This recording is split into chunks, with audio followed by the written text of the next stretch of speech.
welcome to our video on metacognition. I like to call this Meta is Better because this is a wonderful strategy that we can all use in our learning process. Right now there is so much happening that is very distracting to us that this helps us focus. And we can use this strategy to help us focus in all aspects of our life. In fact, it's one of my passions because in teaching and learning, having a strategy helps us feel very, very successful. And we all want to be successful, right? Of course. So the other part is this strategy helps you stay in control. It helps you be in control of your own learning. There are 5 very distinct steps to metacognition. So first of all, let's explore the definition of metacognition. It's called thinking about your thinking. It's a very easy way to maneuver through all of the information and the stimulus that is put in front of us each day. Let's also think of metacognition as a way to become successful. And we're going to apply this in this video to our education, how to learn. So if you're taking a course and there are assignments and activities that need to be done, imagine using a very specific strategy to help you be successful every step of the way. Our very first step is assessing the task. So, what is the task? Ask yourself the question, what is being asked of me? What does this task include? What are some of the steps? What are some of the components? How much time do I have? And what resources do I need? Great questions, right? Okay. We're going to add another level of questions. So ready? You can write these down if you'd like. Ask yourself, what do I know? What do I need to know? And what is being asked of me? So let's review assessing the task. Number 1, what is the task? Number 2, what are the steps? And then asking yourself some very personal questions about yourself. What do you know? What do you need to know? And then what is being asked of me? Okay? Those questions will help you focus on your thinking. And that's what Meta is Better is all about. Is thinking about your thinking. Great. I know you have this first one done. So let's go ahead and move to our second step within metacognition. I bet you're feeling better already about your thinking. Very often we know what we're thinking, but this strategy allows us to create a flow, to evaluate our thinking in a different way.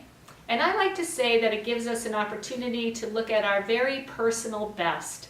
When we are really thinking at our best and we can evaluate what that means to us, it's really a way of empowering ourselves. All right, let's move to the second step amongst these 5 steps. And I want to guarantee you something, that the more you do this, the easier it is, the faster it is, and the more successful it will feel. Now here's a fun step. Number 2, evaluate your strengths and learning gaps.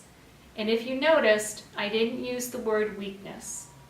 The reason is, if you don't know something, you still have an opportunity to learn it. There's still potential there to learn. So it's a gap, and it's a way of closing the gap. Okay? So let's evaluate your strengths and learning gaps. Number 1, here's a question for you. What strengths can I use here? As human beings, we have lots of strengths, but this question will help you focus on the particular strength you can use in this very situation. Okay? What learning gaps are present, and what strategies do I know how to use? So let's think about a learning gap. Sometimes a learning gap is as simple as having a reading assignment and knowing that you really don't feel like reading 20 pages. You know that length of reading, you will lose your focus. that's a learning gap, and that's okay because we build in strategies to help you find ways to close those gaps. So let's use that example.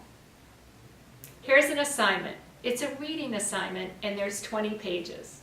We know that your strength is you have comprehension. We now know that the learning gap lies in focus, in staying focused for a long period of time to read 20 pages. So, how might you look at that as an opportunity to close the gap? A question could be, what is it I need to do and do differently to make this easier for myself? So one answer might be, I need a reading partner. I need someone to work with. And when we're working online in an online course, we have lots of peers, and our peers can support us in that. So let's talk about learning gaps and what a learning gap is. It means that there's potential for additional learning. Having a learning gap is a great place to be because it allows us to learn something new and something exciting. Let's take an example. A reading assignment of 20 pages has been assigned. And we look at that assignment and we think, when do I have time because I don't enjoy reading? When am I going to do this? We know already that this is a barrier for us, that it's something that we need to overcome. So let's make this easy and think of a way to close that learning gap. This is where support can come in. So imagine having a learning partner, someone that you can work with, someone who can read to you or you could read to them. Another strategy might be an audiobook, but just knowing that this learning gap is present allows you to start a plan for success. So something else you may consider at this point is, what else do you need help with? Is it with comprehension in the reading? And if so, taking notes or having a study partner. Great. Let's move on to step 3. So let's go on to step number 3. Here's the great part, planning and approach. All right, so we've already learned to assess the task. And step 2, we're looking at strengths and learning gaps. We are thinking about our thinking. Number 3, let's plan an approach. We will take into account your personal assessment of the task. How are you looking at this task? How are you breaking it down? Are you chunking it into really small pieces, or does this whole assignment seem overwhelming to you? This is the place where you break it down and you make it work. This is where you have complete control over creating a plan that works for you. So, how are we going to do this? Let's ask a couple more questions. How much time do I have? What days and times are best for my personal learning? Some people learn really well in the morning, some people learn really well at night. But this is about you. This is about you figuring out when do you learn best and then building that into your approach. Another question to ask is, what distractions do I need to take care of? Imagine sitting down, approaching an assignment, iPhone in one hand, Facebook open on your computer. And yet here's this assignment that you really want to get done today.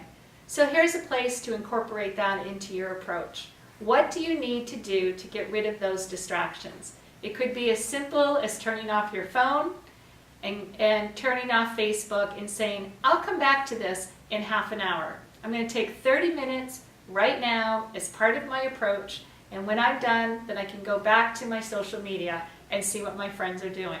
But just taking that small piece of time and investing it in yourself and accomplishing the task. Can you sit? Yeah. Okay. Another question that you can ask yourself is, when and where will I work on this? You know what? It's okay to be outside with your book open, laying on the grass. It's okay to have your music playing. Whatever works for you, as long as your focus and concentration is on the task. Remember, we're breaking this into small pieces. We're chunking it. we're giving you some time to just focus on your learning.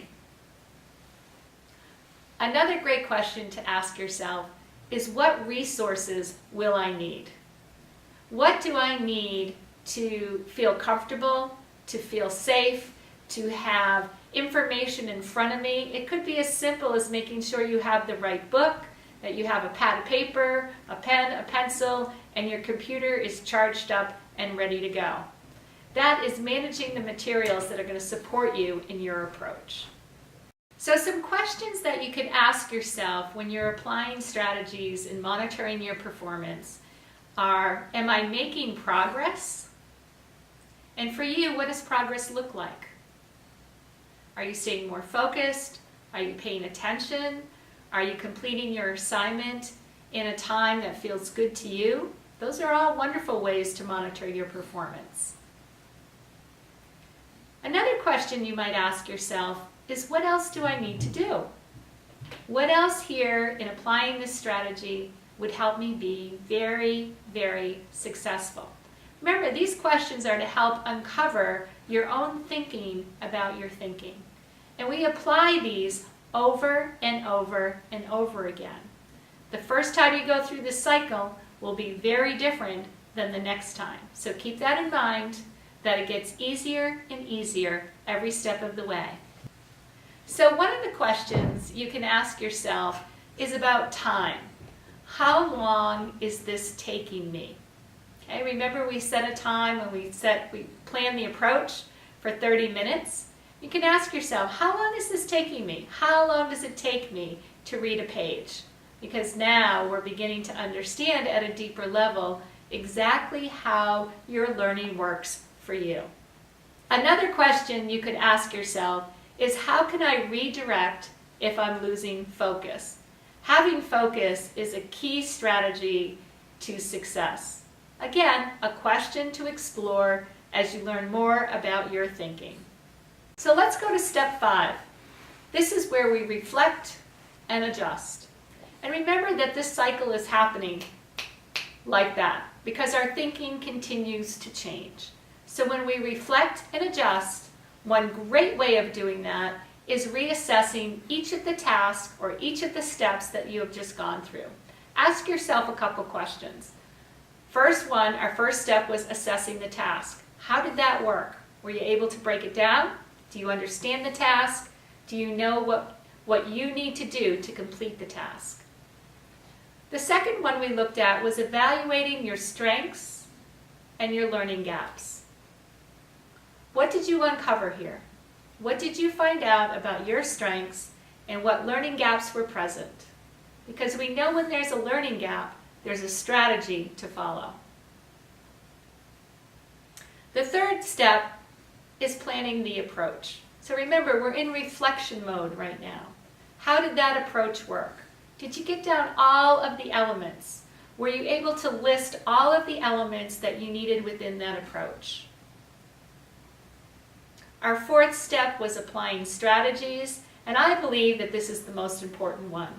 Because when we know what strategies work for us, and we can rely on those, very much like having a tool in a toolbox, it makes our process much easier.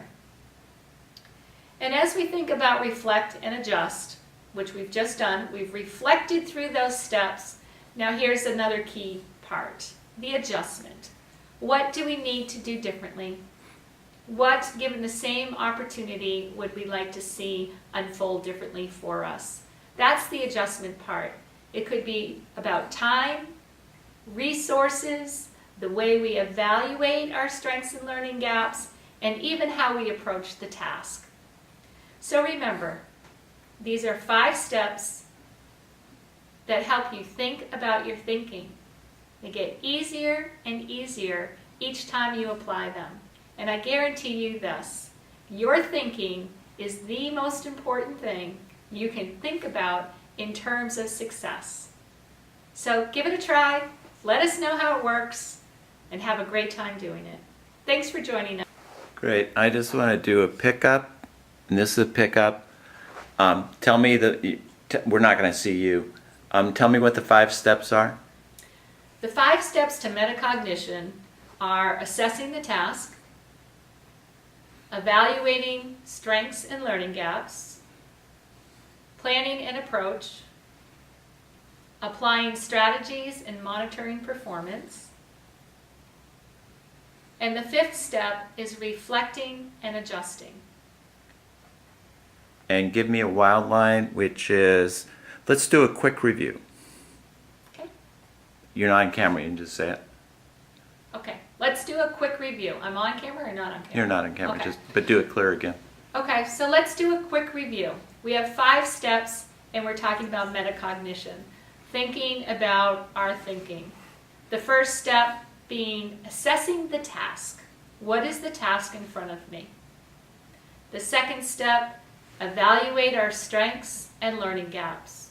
What is it I know that I do very well, or what is it we know we do very well, or what do we need help with? How do we close that learning gap?